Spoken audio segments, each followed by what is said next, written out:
It began with a desert, a sea of sand stretching endlessly, but silent, lifeless, worthless, or so they thought. Then, in the early 1900s, men with drills and flags arrived. They weren't explorers. They were bankers, soldiers, and oil barons, sent by empires desperate for one thing: control. Within a decade, this black liquid buried beneath the sands would rewrite history. Kings would rise and fall. Nations would trade blood for barrels. And the modern world, from your car to your currency, some would be built on it. But here's what most people don't know. This wasn't just about oil. It was about power, and the secret deals that decided who would rule the next century. At the dawn of the 20th century, Britain ruled the seas.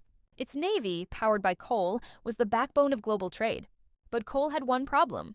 It was slow, heavy, and dependent on fixed supply lines. Then came a revelation from an unlikely source, a young admiral named Winston Churchill. He argued that if the Royal Navy switched from coal to oil, it could sail faster and farther than any fleet on Earth. There was only one issue. Britain had no oil. To keep its empire alive, it would have to find fuel beyond its borders. And that quest would take them to the Middle East. In 1908, a British-backed company struck oil in Persia. Overnight, the barren sands became the lifeline of the empire. Britain quietly bought majority control, turning the Anglo-Persian Oil Company into a state weapon disguised as a corporation. What began as an energy decision became a strategy for dominance. Because oil wasn't just fuel anymore, it was leverage. Whoever controlled it could decide wars, economies, and the fate of nations. And as the British drilled deeper, another empire was watching, one that would soon challenge their monopoly on power. Across the Atlantic, America was transforming. Its factories roared, its cities glowed with new electric light, and a new invention, the automobile, was spreading faster than anyone could imagine. At the heart of it all was one man, John D. Rockefeller. His company, Standard Oil, controlled over 90% of U.S. refining. He didn't just sell fuel, he built an industrial empire that powered everything, from street lamps to steamships. But as oil demand exploded, so did political fear. By 1911, the U.S. government forced Rockefeller's empire to break apart. On paper, it looked like justice. In reality, it created something even more powerful, a network of oil giants that could operate globally under different names: Exxon, Chevron, Mobil. When World War I erupted, both sides learned the same truth. Armies didn't march on courage, they marched on fuel. The British Navy's switch to oil gave them speed. The Americans' production gave them abundance. By 1918, it was clear whoever controlled oil would control the future. Britain had empire, America had industry. But both had one growing problem. The Middle East was becoming the center of the oil world. And they weren't the only ones watching, because in the shadows, another empire, one rebuilding from defeat, was preparing to weaponize oil like never before. When Germany lost World War I, it also lost its colonies and its access to resources. But one man understood that the next war wouldn't just be fought with guns or tanks. It would be fought with energy. Adolf Hitler knew Germany's survival depended on oil. Lacking domestic reserves, the Nazis turned to synthetic fuel, converting coal into oil through brutal efficiency. Yet it wasn't enough. So, when Hitler's armies marched into Poland, France, and then the Soviet Union, their path followed one invisible goal: to capture the oil fields. The Caucasus, Baku. The Middle East. Every move was part of the same desperate strategy: fuel the Reich or watch it collapse. At the same time, in the Pacific, Japan invaded Southeast Asia not for land, but for oil. When America cut off Japanese oil imports, the empire faced a choice: retreat or attack. They chose Pearl Harbor. World War II wasn't just a battle of ideologies.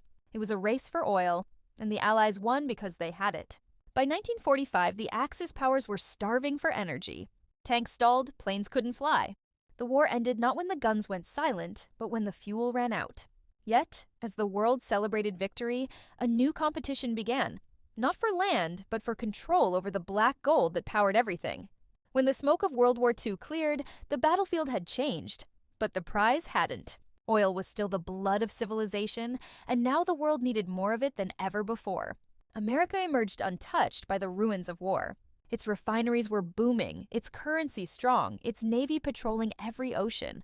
But there was one problem. The U.S. was burning through its own reserves faster than it could replace them. So Washington turned its gaze east, toward the desert kingdoms where the British once ruled. In 1945, a secret meeting took place aboard the USS Quincy, anchored on Egypt's Great Bitter Lake. There, President Franklin D. Roosevelt met King Abdulaziz of Saudi Arabia. The deal they struck would shape the next century. America would protect the kingdom. The kingdom would supply America with oil. It was the birth of a new alliance, one built not on ideology, but on barrels. Soon, U.S. companies like Standard Oil of California, today's Chevron, and Texaco gained access to vast Arabian reserves, forming what became known as Aramco. As the Cold War began, oil became the weapon of diplomacy. The U.S. didn't need to conquer nations anymore. It could control them through pipelines, production, and the promise of protection. Meanwhile, the Soviet Union fought back with its own resources, using Siberian oil and gas to power its armies and finance revolutions. Energy had become the silent front in a global standoff. By the 1960s, Western companies, the Seven Sisters, controlled over 80% of the world's oil. They dictated prices, production, and profits, while Middle Eastern nations received a fraction of their wealth. But resentment was growing. And in the shadows, a group of leaders from Baghdad to Tehran began plotting something that would shake the entire world economy. Because they were done being the suppliers of someone else's empire. By the early 1970s, the illusion of control began to crumble. For decades, Western oil giants, the so-called Seven Sisters, dictated the world's energy flow. They set prices, chose suppliers, and reaped the profits, while the nations that owned the oil fields were left with scraps of their own wealth. But in 1973, that balance shattered. War broke out in the Middle East, Israel against its Arab neighbors, and for the first time, oil became a weapon. Led by Saudi Arabia, the Arab nations formed OPEC, the Organization of Petroleum Exporting Countries. When the United States backed Israel, OPEC struck back. They cut production, imposed embargoes, and sent oil prices skyrocketing. In an instant, the West, once confident in its dominance, was brought to its knees. Gas lines stretched for miles. Factories shut down, inflation soared. It was a message written not in words, but in empty fuel pumps. You no longer control us. Meanwhile, America faced a second crisis. In 1971, President Richard Nixon had severed the dollar's link to gold, ending the Bretton Woods system that had anchored the global economy for nearly 30 years. The dollar was floating, powerful but vulnerable. Without gold, it needed a new foundation, and Washington found one, buried under the sands of Arabia. In 1974, U.S. officials met quietly with Saudi leaders. The deal was simple and world-changing. Saudi oil would be sold only in U.S. dollars. In return, America would protect the kingdom's security and buy its oil in abundance. The result was the Petrodollar System. Now, every country on Earth needed dollars to buy energy, and that meant demand for the U.S. currency would never fade. The dollar became the new global gold. But what was built in secret would define every conflict, every boom, every crisis for the next half-century. From the wars in the Middle East to the fall of Saddam Hussein, whose plan to sell oil in euros threatened the petrodollar, to the rise of China and Russia, now building alliances to escape it. Because once again, history is repeating itself. Empires rise on the fuel that powers their age, and fall when that fuel runs dry, or when the world finds something better. For centuries, gold ruled, then coal, then oil. And now, as nations turn to renewables, digital currencies, and new alliances, one question remains. When the next empire falls, what will replace the dollar?